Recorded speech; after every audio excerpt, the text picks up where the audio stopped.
But in your Christian walk, is there any particular things about the faith or experiences that you've had that have caused your heart to burn within you?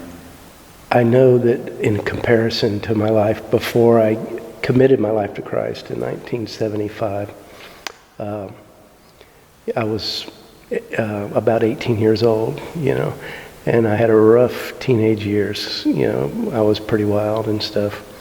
But also in the 70s, you had just a lot of social input saying that,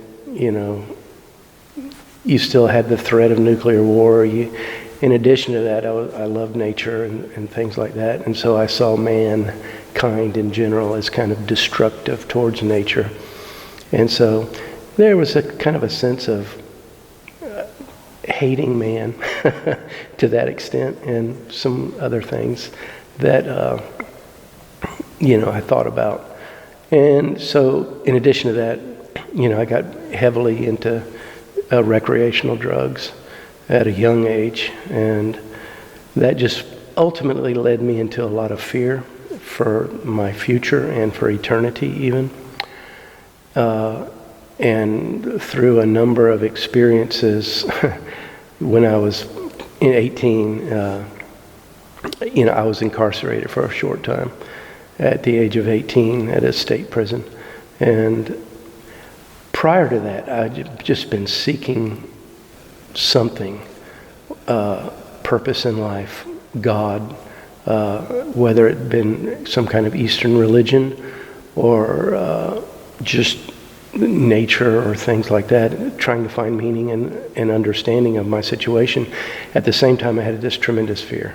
And I can remember just crying out to God. I was going to join a religious community of Mennonites in Tennessee that were very horse and wagon log cabins. I didn't know it necessarily was a Christian community. I just had been up in that area staying at a friend's uncle's house, and he was next door to that community, and it just attracted me tremendously because I saw it as an escape from society as I knew it into some more something that was more in line with what I envisioned man in relationship to creation. And so I basically took off walking, hitchhiking up there from where I was living in Atlanta. But on that journey on the road, I can remember crying out to God, asking for some type of answer from God concerning my fears, concerning my situation at that time. And so anyway, through this other events, I ended up in prison. But even prior to that, I started reading the Bible and trying to understand. But I had no teachers, no nothing to explain, kind of similar to what Christ did on the road to Emmaus. I began to read, and so I read certain things in the New Testament, and something sparked within me that this was the answer to my life, that if I committed myself to Christ, somehow He could save me. I didn't even know what that meant. To me, it meant remove fear from me and maybe give me some kind of hope. And as best I remember it, because it's quite a few years ago, so I, in my own way, committed my life to Christ. Now, prior to that, I was also in a county jail, and some preacher, there used to be a catwalk, and they would walk on Saturdays and stop at every cell. Each cell had bunks for 16 people, and maybe it was half full generally. And they would preach Christ. And the call would be, if anyone would like to receive Christ, just raise your hand. So I do remember raising my hand during this period of time and then starting to read the Bible. But other than that, I had no other real Christian influence from quote-unquote church. And so once I got out, I had this experience somehow that I knew that God was real, that Christ was real, and that I wanted to commit my life to that. And it was very transformative. So transformative that the people that knew me before and how wild I was, because I was pretty wild, crazy kid. There was kind of a jaw-dropping moment when I went to the Methodist church and to their Sunday school thing and basically told them what had happened to me, and was like, who, this guy, Colin Croft, what do you mean he loves Jesus, that kind of thing. And then when I got to this other junior college, I got involved with a Christian group, all student-led, and that's when I began to learn about Christ more from a biblical understanding of who Christ is, the Trinity, the whole thing. And that led me into a deeper relationship within a community of Christians. That ultimately led to, I started going to the University of Georgia, and led me into what they call the charismatic renewal. And it was almost on the tail end of a lot of the charismatic renewal aspects that were going on within the greater Protestant church and a little bit into the Catholic church. And so I was devoted to Christ and was looking for something that would, community and everything, where I could absorb myself totally. In my experience, going through the whole gamut of what Protestant Christianity had to offer, as well as within the charismatic arena, and nothing seemed to be really there. One thing would go, and then it would just kind of crumble.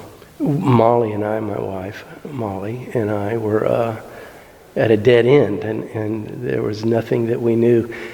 And when I say community-wise, it's church-wise, where you have a group of people who are committed to Christ. And what's it been like transitioning into the Orthodox Church? That initial transition was just love and acceptance, kind of.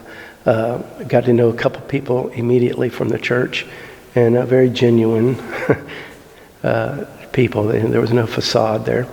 One thing that my wife immediately remarked on, she said, well, the priest's back is always towards us. He is facing, Christ, and he's facing the altar. It's not about, it's about worshiping God, and which we love. The initial it was not hard. We just kept going because we were committed, and we didn't understand a lot. It was very foreign. It was exotic a little bit, because of the heritage and within Orthodoxy. And we knew absolutely nothing of Orthodoxy. You just had this idea that I think most Protestants do, is that it somehow is affiliated with the Catholic Church, maybe somehow, and that was the limit of understanding. But as we became more and more involved and began to learn, it was like moving to a foreign country a little bit, and then learning the language and learning things. And as I began to study, I was, you have a lot of questions. Because Orthodoxy is, somebody says here, one of our teacher, Gary Cox here, he says it's a maximalist Christianity. It's not minimalist. And so it absorbs everything of your life, which ultimately is really, I think, if we're sincere Christians, that's what we should be about. You don't want your Christianity to be just on Sunday for 1 hour or whatever, or maybe a Wednesday night 30-minute social gathering. It absorbs your total life, and not just on a weekly basis, but a yearly basis, because you have a liturgical year that you go through. And as you begin to learn all this, and you begin to learn that Orthodoxy pretty much it does demand everything if you're going to be a sincere Christian. It's the same thing that Christ demands, which it is the church of Christ. There's this giving of everything if you're going to really seek God. It was not hard for us, for my wife and I. We just knew somehow inside, and it was more intuitive than anything, because Christ was central, and you could tell that immediately in all the services and everything. That Christ was central, and as you begin to read, understand, and talk, and you see the history of the Orthodox Church, and it really goes back to Pentecost and the apostles, and there is no unbroken line from that, and you begin to see the development and the things that are taking place in what they call Holy Tradition, which really is the operation of the Holy Spirit within the church through the history of the church. and you begin to see some of the developments that take place, the councils, the Nicene Council, where we get the creed from, that even Protestants, they've adjusted a little bit, but the basics are there. Well, that comes from the Orthodox Church. And as you begin to see these things, and you begin to see that orthodoxy is really, I think it calls you into a deeper relationship with Christ. It's not so focused, I think, in a religious sense towards humanity that you've got to get saved, and once you got your stamp, you're good to go. That you develop within you, the desire to become more like Christ. The Orthodox Church gives you the tools to do that. And that what that really is you're becoming fully human. And so, because of our tendencies, because of our fallen nature, and we have this tendency, which when I started out as a teenager, it was very animalistic. I was looking out for myself. I was looking for a good time, and just whatever feels good, do it kind of thing. But that's, in a way, very animalistic. You're just living as an animal. And so Christ brings us into a relationship to have community within that community, the church, but also in community with Him, and in developing us to become fully human. And what does that really mean? Well, Christ exemplifies that. And throughout the history of the Orthodox Church, 2,000 years or so, you see it within the community of the church, and you also see it through the early fathers, this same thing, this development of what it means to be truly human, to love God, but to love your neighbors yourself.